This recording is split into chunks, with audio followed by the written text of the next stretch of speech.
Bulan April, Tuhan berikan kita kembali kesempatan untuk mengadakan Exploring Worship, yaitu ibadah gabungan pendalaman Alkitab dan doa penyembahan di tempat yang baru.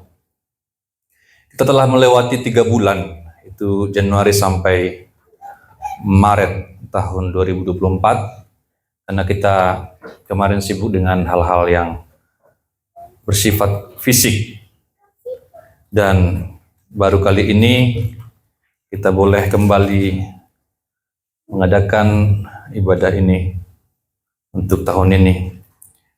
Kita masih ada 9 bulan ke depan, akan tetapi kemungkinan kita hanya punya waktu 8 bulan efektif, karena harus memikirkan beberapa kegiatan lain, termasuk Natal, ya, Natal 2024. Coba ditunjukkan materi saya ya.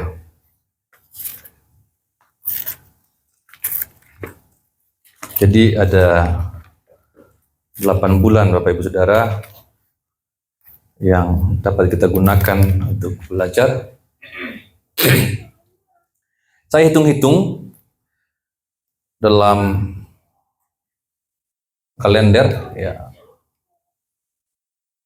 bulan April ini. Coba dibantu. Ya, ini rencana pertemuan kita mulai bulan April sampai Juli, kemudian dari Agustus sampai November nanti. Bantu dulu. Ya. Dan sengaja kita skip bulan Desember karena kemungkinan ada hal-hal yang lain nanti. Dan saya hitung-hitung sekitar 33 sampai 35 pertemuan yang akan kita gunakan untuk belajar dari kitab Hosea. Dan tahun lalu kita sudah belajar kitab Roma. Ya, kita selesaikan kitab Roma, dan pada tahun ini Tuhan memberikan beban di hati saya untuk kita belajar dari kitab Hosea dalam Perjanjian Lama. Coba kita perhatikan satu ayat ya, yaitu Hosea pasal 1. Ini baru introduksi atau pendahuluan. Saya senang kalau saudara boleh bawa catatan, karena kita mau belajar dengan baik, belajar sungguh-sungguh.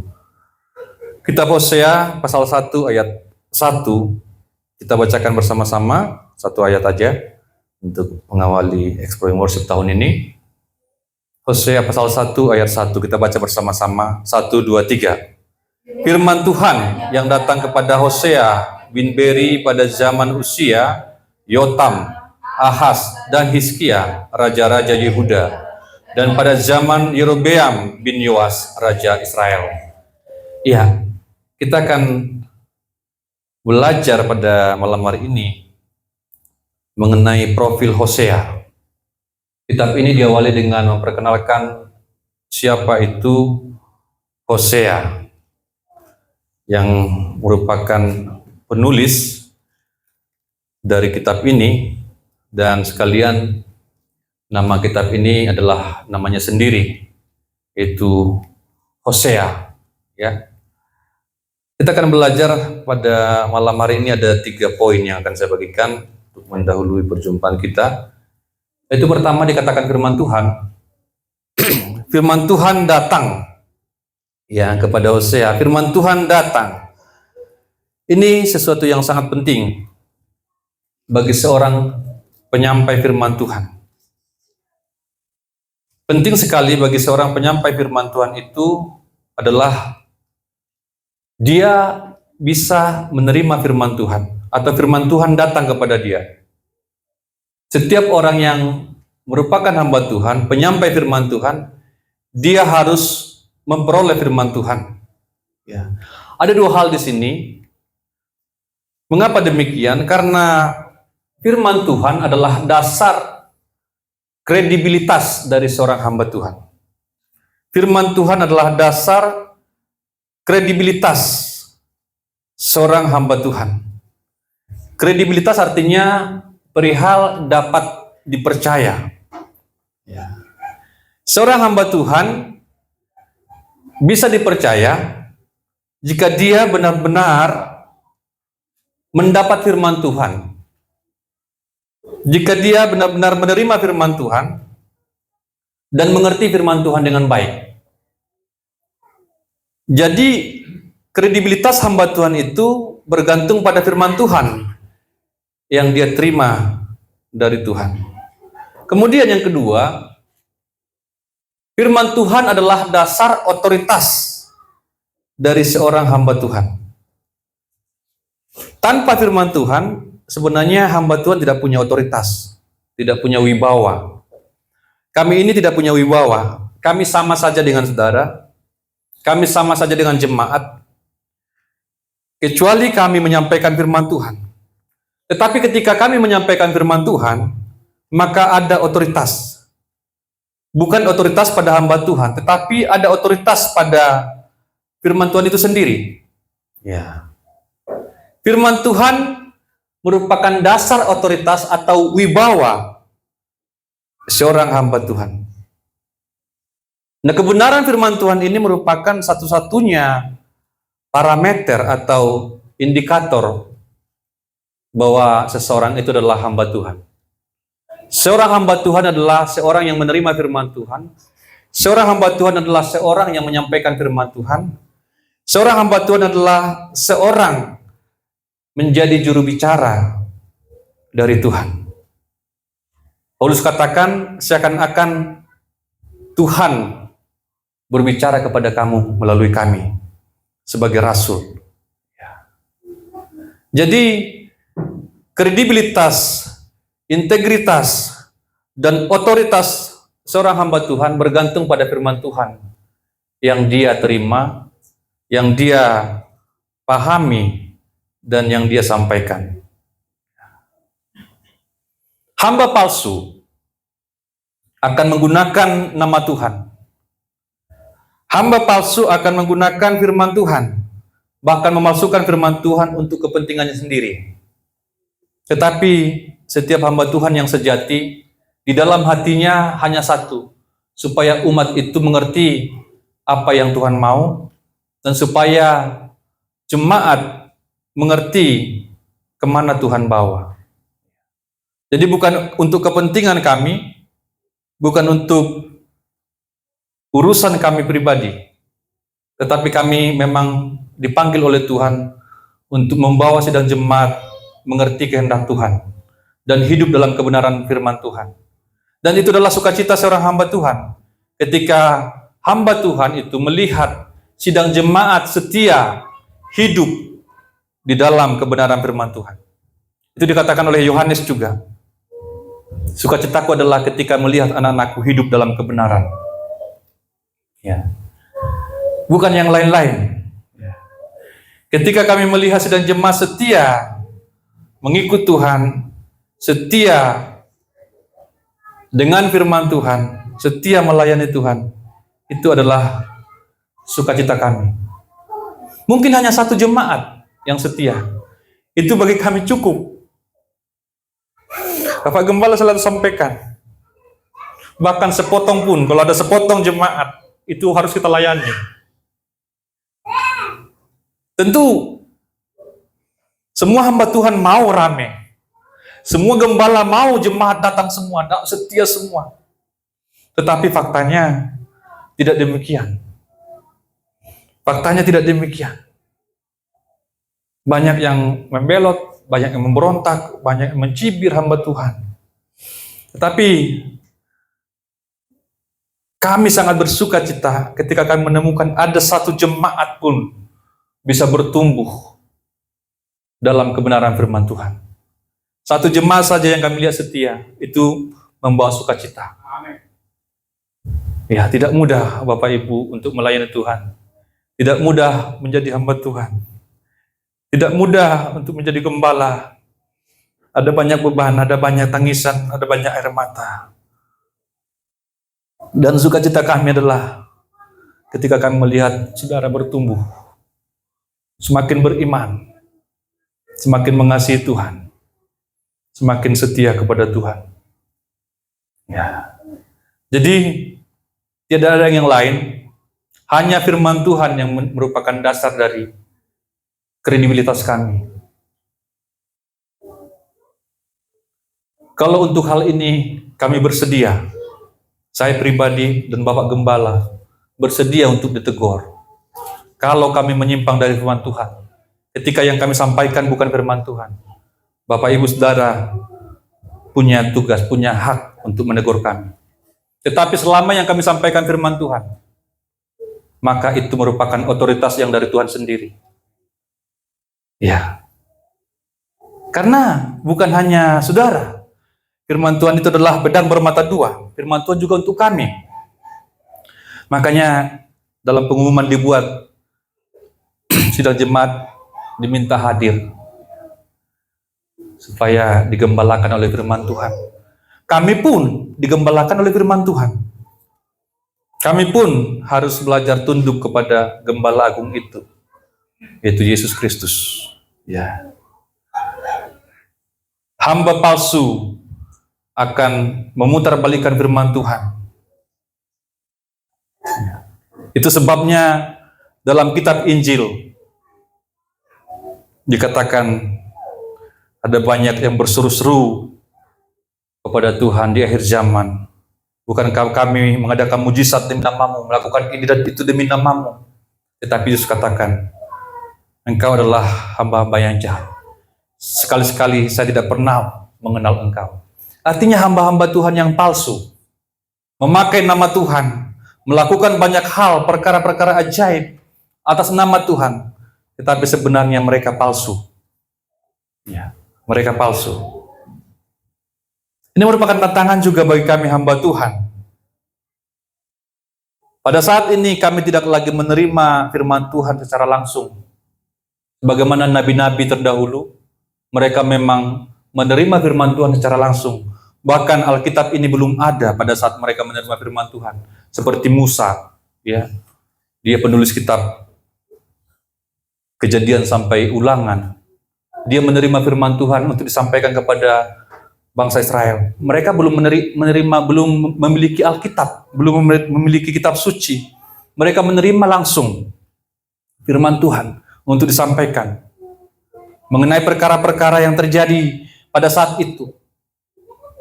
Firman Tuhan datang kepada mereka dan mereka menyampaikan firman itu kepada umat Tuhan. Ya.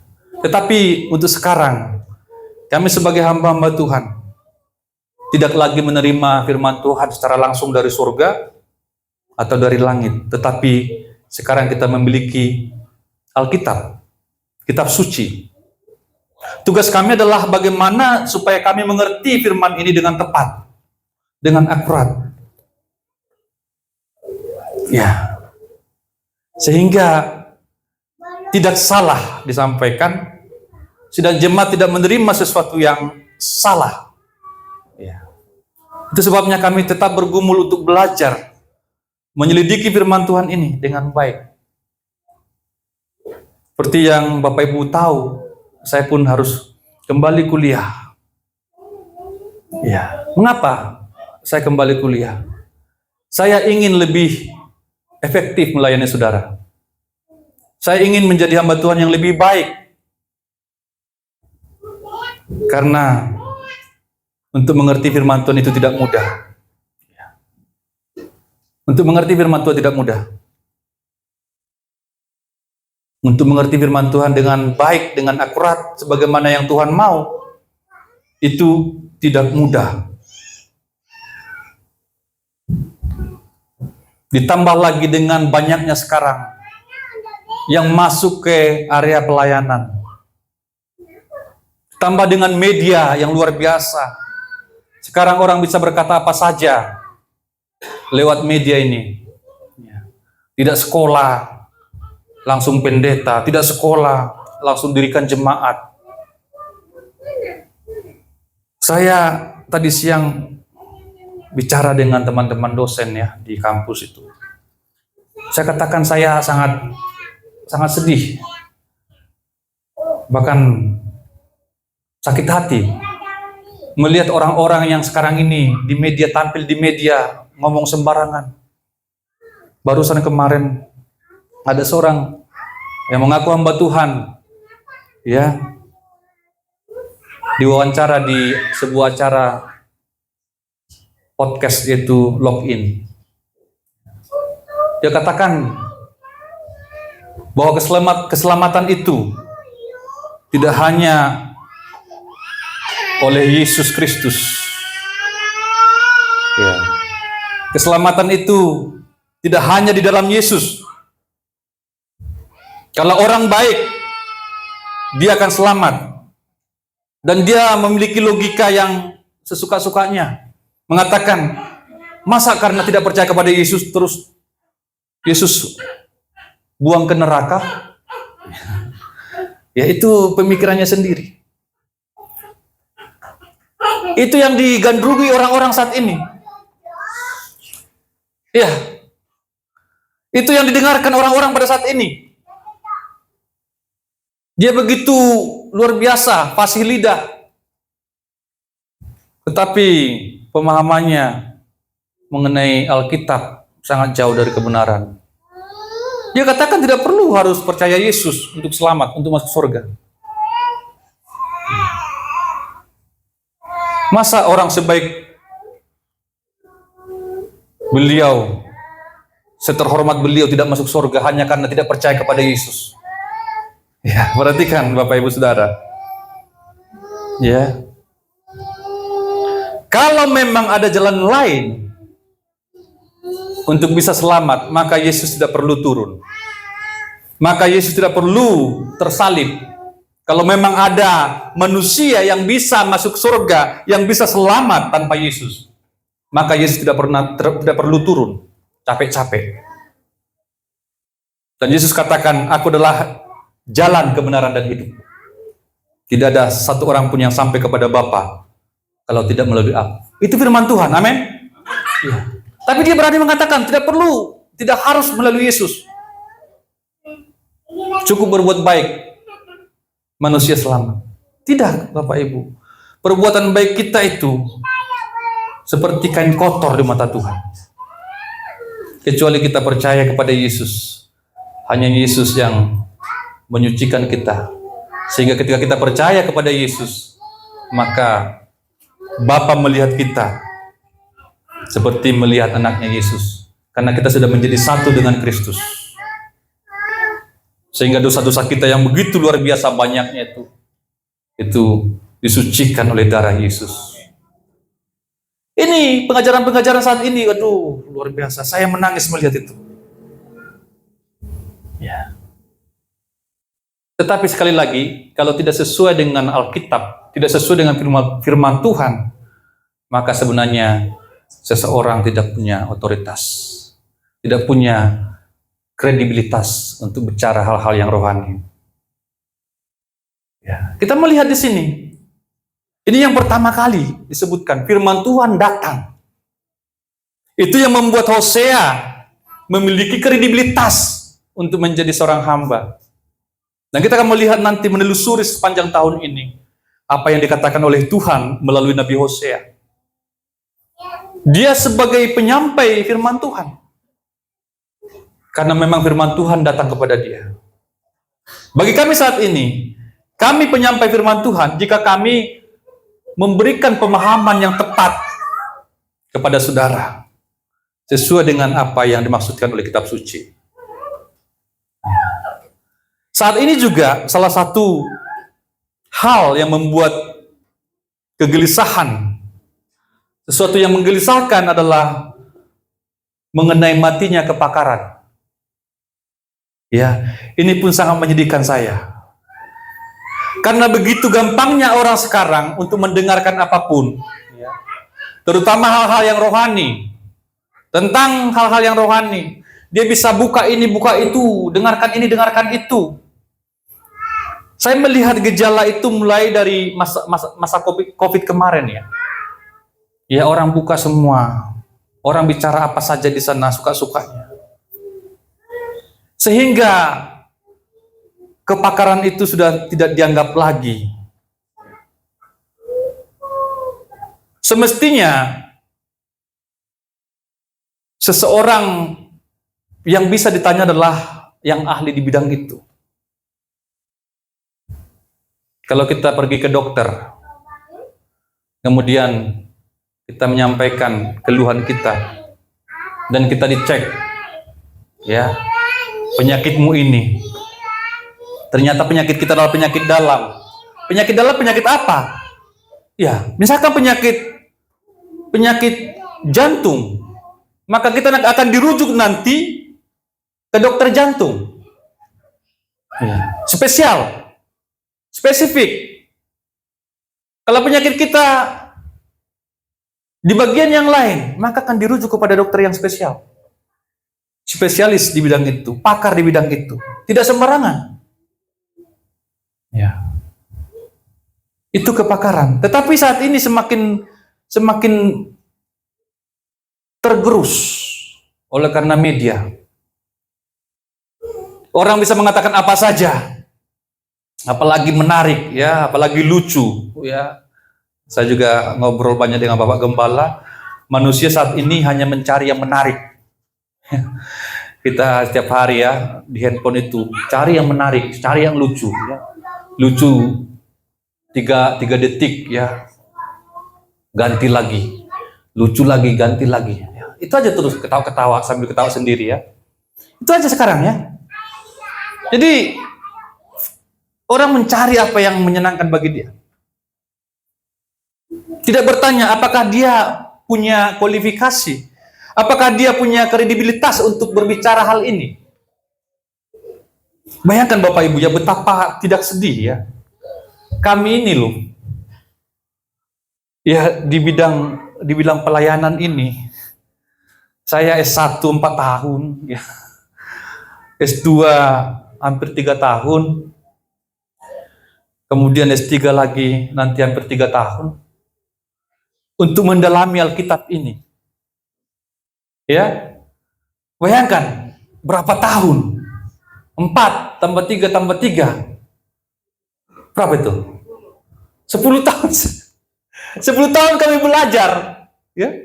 Bayangkan yang kita 10 tahun belajar, kemudian ada orang yang baru masuk ke pelayanan, buka penggembalaan, tapi dia lebih didengar daripada kita. Betapa menyedihkan.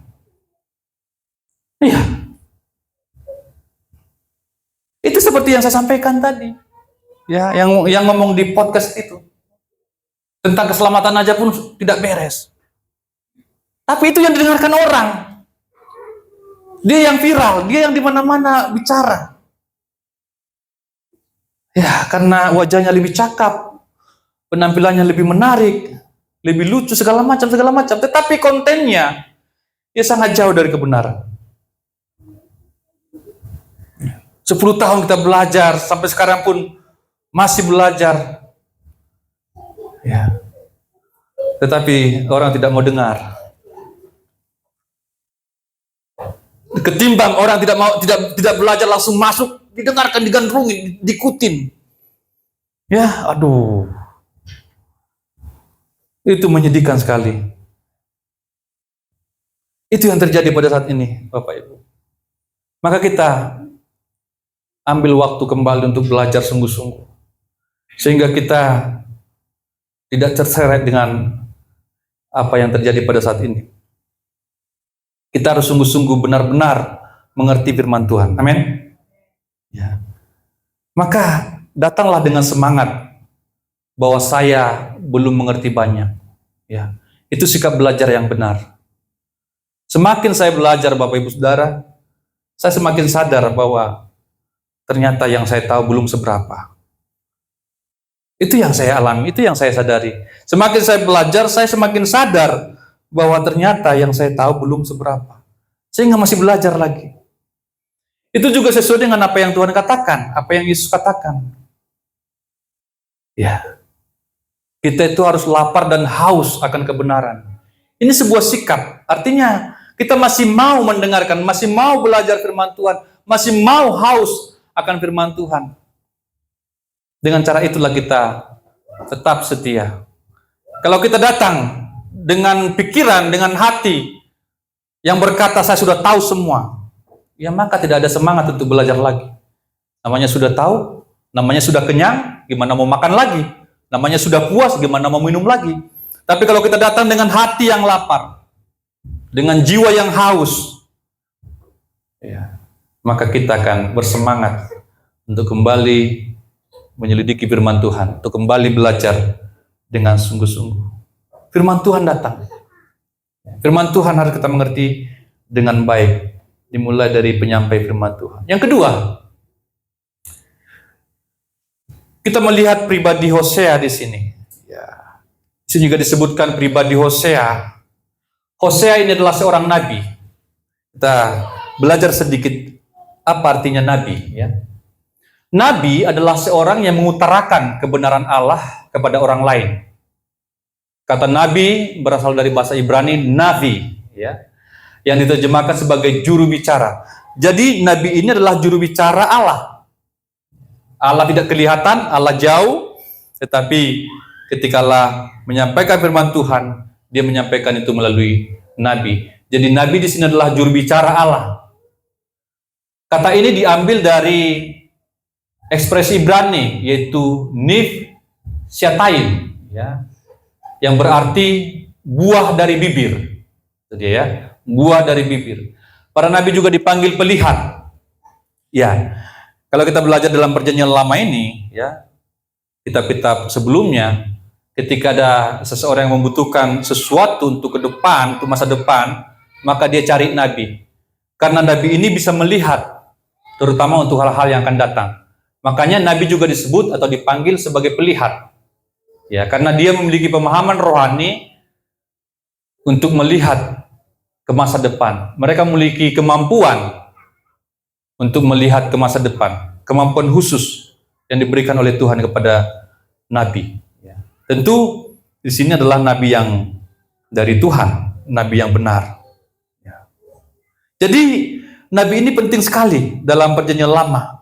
Mereka juga berperan sebagai pengajar, mengungkapkan kebenaran, karena umat itu tidak langsung berhubungan dengan Tuhan. Terutama di zaman raja-raja, bahkan raja-raja sendiri pun akan bertanya kepada nabi. Ya. Contohnya mau perang, apakah mereka akan berperang melawan bangsa tertentu atau bagaimana? Mereka tanya nabi. Jadi nabi nanti akan memberikan jawaban, akan menyampaikan firman Tuhan. Nabi nanti akan bertanya kepada Tuhan apa yang akan dilakukan oleh raja. Dan kemudian setelah mendapatkan jawaban dari Tuhan, nabi akan menyampaikan kepada raja tersebut. Begini firman Tuhan. Nah, ini kedudukan nabi.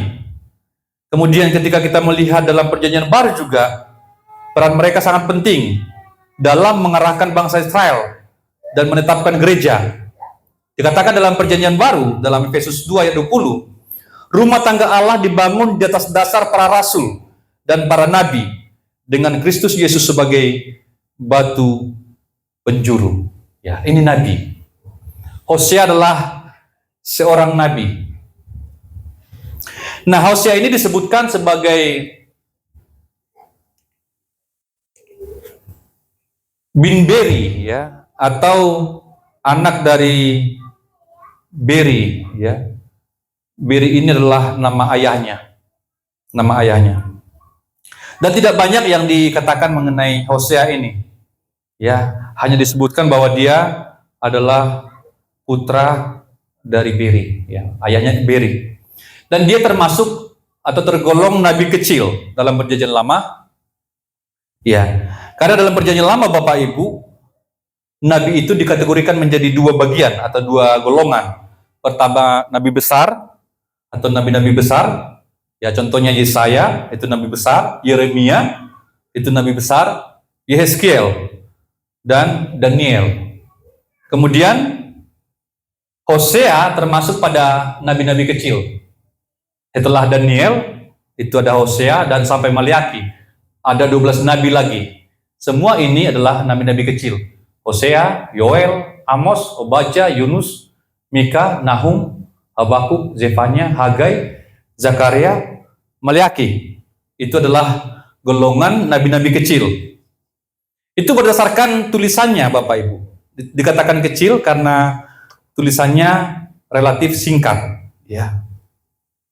Meskipun Musa juga seorang penulis, tetapi Musa dalam pelajaran teologi tidak dimasukkan pada nabi-nabi besar. Karena ada perbedaan sedikit dengan Musa. Ya. Musa itu hidup di zaman teokrasi. Ya. Di mana pada saat itu belum ada raja. Kalau kita melihat dari pembebasan ya di kitab Keluaran, mereka masih langsung dipimpin oleh Tuhan sendiri, dipimpin oleh Allah sendiri, sampai mereka nanti masuk di tanah Kanaan. Mereka dipimpin oleh Musa, kemudian Yosua, kemudian tua-tua, dan kemudian hakim-hakim. Dan terakhir adalah di zaman Samuel. Di zaman Samuel lah bangsa Israel menginginkan raja. Mereka ingin sama seperti bangsa-bangsa lain yang memiliki raja. Maka di sanalah mulai ya terjadi kegerakan nabi-nabi ini di zaman raja-raja. Ya. Jadi Musa masih dianggap berbeda dengan nabi-nabi yang besar ini. Ya. Karena memang dia hidup sebelum zaman raja-raja. Jadi Hosea ini masuk pada nabi kecil. Tetapi Hosea ini sangat unik Bapak Ibu ya. Sangat unik. Kalau kita belajar nanti ke depan, kita ikutin terus, dia memiliki peran yang sangat besar sekali, memberikan pemahaman dalam perjanjian lama itu, bagaimana Allah itu begitu mengasihi umat Israel. Dan Hosea ini nanti akan melakukan sesuatu yang luar biasa, yang tidak masuk akal ya, untuk menunjukkan betapa cintanya, betapa kasihnya Allah kepada umat itu. Hosea itu disuruh oleh Tuhan untuk melakukan yang di luar nalar kita. Ya. Dia disuruh nanti untuk menikahi seorang pelacur atau perempuan sundal. Itu merupakan sesuatu yang luar biasa. Kemudian yang ketiga, masa pelayanan Hosea. Ya, masa pelayanan Hosea.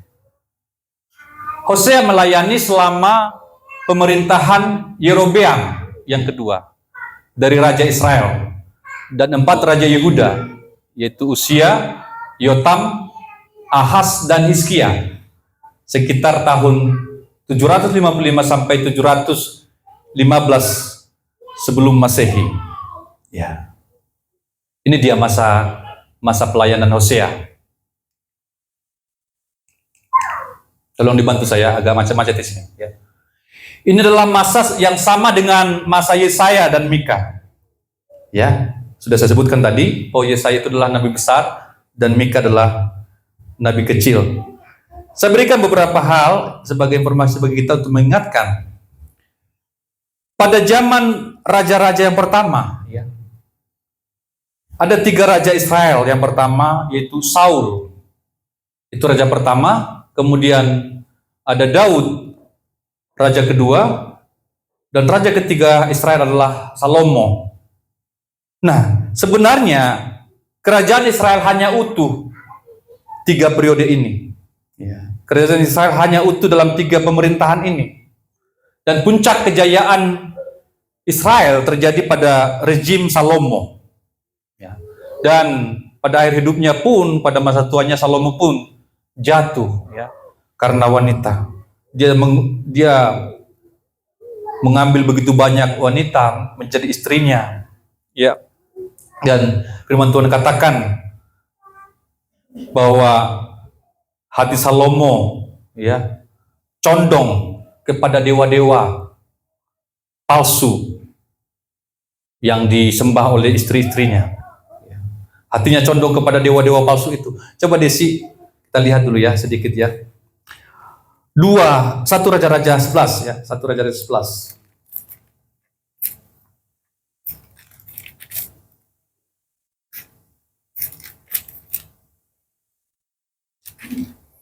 Ayat 2 sampai 9. Silakan Desi. Demikian firman Tuhan. Padahal tentang bangsa-bangsa itu Tuhan Allah berfirman kepada orang Israel, Iya. janganlah kamu bergaul dengan mereka, dan mereka pun janganlah bergaul dengan kamu, sebab sesungguhnya mereka akan mencondongkan hatimu kepada Allah-Allah mereka. Hati Salomo telah terpaut kepada mereka dengan cinta. Iya, terus Dia mempunyai 700 istri Nah. dari kaum bangsawan dan 300 gundik. Istri-istrinya itu menarik hatinya daripada Tuhan. Sebab pada waktu Salomo sudah tua, istri-istrinya itu mencondongkan hatinya kepada Allah-Allah lain, sehingga ia tidak dengan sepenuh hati berpaut kepada Tuhan Allahnya seperti Daud ayahnya. Iya. Demikianlah Salomo mengikuti Asitoret, dewi orang Sidon, Iya. dan mengikuti Milkom, dewa kejikan sembahan orang Amon, dan Salomo melakukan apa yang di hati mata Tuhan, dan ia tidak dengan sepenuh hati mengikuti Tuhan seperti Daud ayahnya. Pada waktu itu Salomo mendirikan bukit pengorbanan bagi Kamos, dewa kejikan sembahan orang Moab, di gunung di sebelah timur Yerusalem, dan bagi Molok, dewa kejikan sembahan Bani Amon. Iya.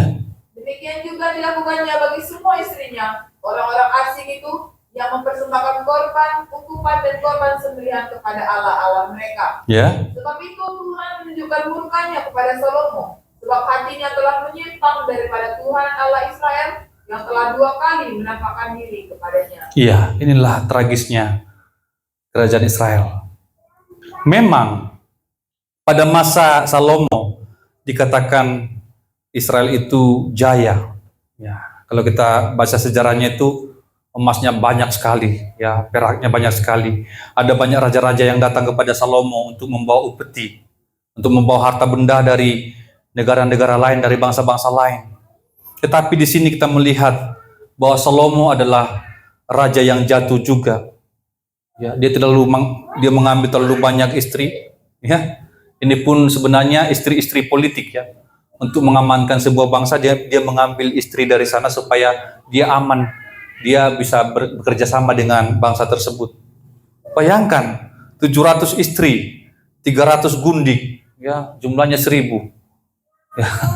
Kemudian karena memang istri-istri ini adalah dari bangsa-bangsa lain yang menyembah ilah lain, maka ternyata Salomo pun jatuh juga pada penyembahan berhala. Ya, raja pertama Saul jatuh memberontak kepada Tuhan, tidak taat kepada Tuhan. Daud pun sebenarnya jatuh karena wanita. Raja ketiga Israel pun jatuh karena wanita. Ya. Jadi semua raja ini ada masalah. Dan setelah Salomo, kemudian kerajaan itu pecah menjadi 2. Ini sedikit sebagai tambahan informasi buat kita semua. Kita belajar ketika kerajaan itu pecah, ada kerajaan utara dan ada kerajaan selatan. Kerajaan utara disebut kerajaan Israel, sementara kerajaan selatan disebut kerajaan Yehuda. Kerajaan Israel ini ibu kotanya Samaria, kerajaan selatan ibu kotanya Yerusalem. Kerajaan utara itu terdiri dari 10 suku, yaitu Asher, Dan, Efraim, Gad, Isakar, Manasye, Naftali, Ruben, Simeon, dan Zebulon. Dan di selatan itu hanya ada 2 suku, yaitu Yehuda dan Benyamin. Ya, Yehuda sering juga disebut kerajaan Yehuda, ya, kerajaan Yehuda. Makanya disebut kerajaan Yehuda karena memang dari suku Yehuda dan Benyamin. Kemudian berikutnya kerajaan utara dibuang ke Asyur pada tahun 771. Karena kembali itu semua karena memberontak kepada Tuhan, menyembah berhala, dibuang ke Asyur. Kemudian kerajaan selatan, yaitu kerajaan Yehuda, pada tahun 587 dibuang ke Babel.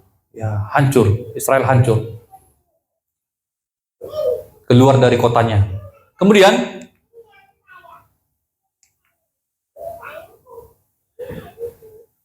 kerajaan utara Israel jatuh dan hancur lebih awal, kerajaan selatan jatuh belakangan. Nah, Hosea ini adalah nabi yang berdomisili di Israel, yang 10 suku tadi. Jadi dia menjadi nabi di sana, ya. Kemudian dikatakan pada masa pemerintahan Raja Usia, ini pemerintahan kerajaan Yehuda, ya. Pada zaman Usia, Yotam, Ahaz, dan Hizkia, ada 4 raja. Jadi cukup lama dia menjadi nabi, ya. Kemudian pada masa pemerintahan Raja Yerobeam, di sini kita melihat bahwa sudah terbagi 2, ya. Di sana ada Yerobeam bin Yoas, di sini ada 4 raja lagi di kerajaan selatan. Jadi Hosea ini menjadi nabi pada waktu pemerintahan raja-raja ini. Ya, ini yang bisa kita lihat dari masa pelayanan Hosea. Nah, kemudian kita lanjut. Tujuan penulisan kitab Hosea secara singkat, ya. Hosea menulis kitab ini sebagai peringatan bagi kaum Israel dan bagi kita bahwa Allah adalah pengasih yang loyal kepada janji yang diberikan kepada umat pilihannya. Allah itu pengasih, Allah itu penyayang yang setia. Ya. Kita akan melihat nanti bagaimana Allah itu begitu setia, dan sebaliknya kita akan melihat bahwa umat Israel diberikan banyak sekali kesempatan, tetapi bolak-balik jatuh ke dalam penyembahan berhala, menjadi bangsa yang tidak setia. Ya. Tetapi Allah tetap setia. Kemudian kita melihat sebagai ayat kunci, ya, yaitu Hosea 1 ayat 2. Ya, coba kita bacakan ini sekilas, ya. Sebelum nanti minggu depan atau Kamis depan kita akan ulas lagi kembali. Hosea pasal 1 ayat 2. Silakan Desi. Demikian firman Tuhan. Ketika Tuhan mulai berbicara dengan perantaraan Hosea, Iya. berfirmanlah ia kepada Hosea, "Pergilah, kawinilah seorang perempuan sundal, dan peranakanlah anak-anak sundal, karena negeri ini bersundal hebat dengan membelakangi Tuhan." Iya, ini yang saya sampaikan tadi. Ini yang begitu luar biasa yang dialami atau yang terjadi atau yang dilakukan oleh nabi ini. Dia diperintahkan oleh Tuhan untuk kawin dengan pelacur atau perempuan sundal. Ini luar biasa. Ini sangat kontras sekali. Ya. Tetapi Tuhan melakukan itu untuk menunjukkan, untuk menggambarkan betapa Allah itu mengasihi Israel. Dan betapa umat Israel itu begitu kurang ajar, ya, dengan melakukan penyembahan-penyembahan berhala yang sangat membuat Tuhan cemburu. Ya, kasih Tuhan yang setia tadi dibalas dengan perjinahan yang dilakukan oleh Israel, penyembahan berhala yang begitu menjijikkan hati Tuhan. Ya, itu kontras yang luar biasa yang akan kita pelajari selama 1 tahun ini. Ikhtisar, ya, rangkuman. Pertama, Hosea bernubuat tentang kedatangan Yesus. Ini perjanjian baru, Bapak Ibu, ya. Ya, Hosea bernubuat tentang kedatangan Yesus. Coba Desi bacakan Matius 2 ayat 15. Demikian firman Tuhan. Dan tinggal di sana hingga Herodes mati. Hal itu terjadi supaya genaplah yang difirmankan Tuhan oleh Nabi, "Dari Mesir kupanggil anakku." Iya. Dari mana itu diambil oleh Matius? Itu dari Hosea pasal 11 ayat 1 saya bacakan. Ketika Israel masih muda, kukasihi dia, dan dari Mesir kupanggil anakku itu. Ya, jadi Hosea menubuatkan kedatangan Yesus. Kemudian yang kedua, Hosea bernubuat tentang bentuk gereja. Ya, coba Desi bacakan 1 Petrus 2 ayat 10. Demikian firman Tuhan. "Kamu yang dahulu bukan umat Allah, tetapi yang sekarang telah menjadi umatnya, yang dahulu tidak dikasihani, tetapi yang sekarang telah beroleh belas kasihan." Iya, itu diambil dari kitab Hosea, ya, pasal 2. Hosea pasal 2 ayat 22. "Aku akan menaburkan dia bagiku." Haleluya.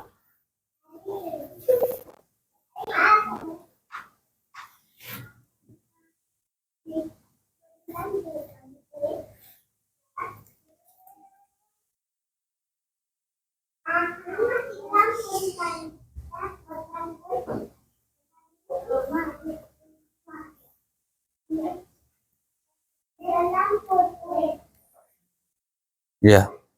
Aku akan menaburkan dia bagiku di bumi dan akan menyayangi roh Ruhama.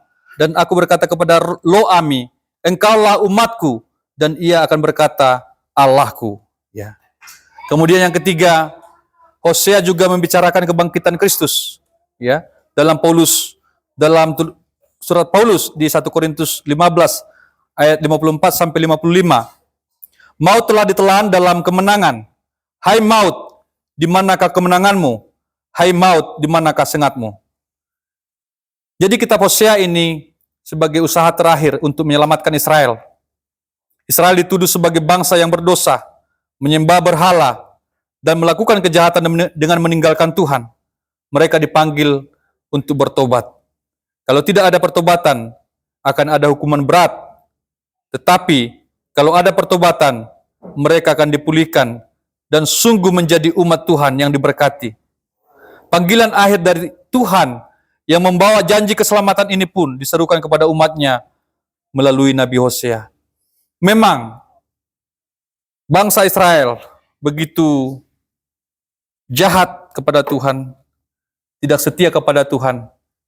Tetapi di tengah kejahatan itu pun, di tengah ketidaksetiaan itu pun, Tuhan masih memberikan kesempatan kepada mereka untuk berbalik kepada Tuhan, untuk kembali kepada Tuhan. Dan jika umat itu kembali berbalik kepada Tuhan, maka Tuhan akan mengampuni mereka. Itu selalu menjadi sikap Tuhan, Bapak Ibu. Sejahat-jahatnya manusia, sejahat-jahatnya kita, kalau kita kembali kepada Tuhan, maka Tuhan selalu setia dan selalu memberikan pengampunan bagi kita. Amin, Bapak Ibu? Amin. Iya. Lalu ada kesempatan, asal kita mau kembali. Ya. Tetapi kalau kita selamanya meninggalkan Tuhan, maka tidak ada pengampunan lagi. Kita akan mendapatkan penghukuman, karena Tuhan itu adalah Tuhan yang mengasihi, tetapi Tuhan juga adalah Tuhan yang adil, yang akan menghukum orang berdosa yang tidak mau bertobat. Sampai di sini untuk pembukaan kitab Hosea, ya, pendahuluan kitab Hosea. Ini adalah kitab yang luar biasa. Kita akan melihat nanti bagaimana perjalanan Israel dan bagaimana perjalanan Nabi ini, bagaimana pergumulan-pergumulan Nabi ini mengenai umat Israel. Dan kita bisa mengambil pelajaran-pelajaran, kita bisa mengambil refleksi dari kitab ini bagi kehidupan kita pada zaman sekarang ini. Ini firman Tuhan bagi kita pada saat ini untuk mengawali kitab Hosea. Kita berdoa bersama. Bapa, akan bersyukur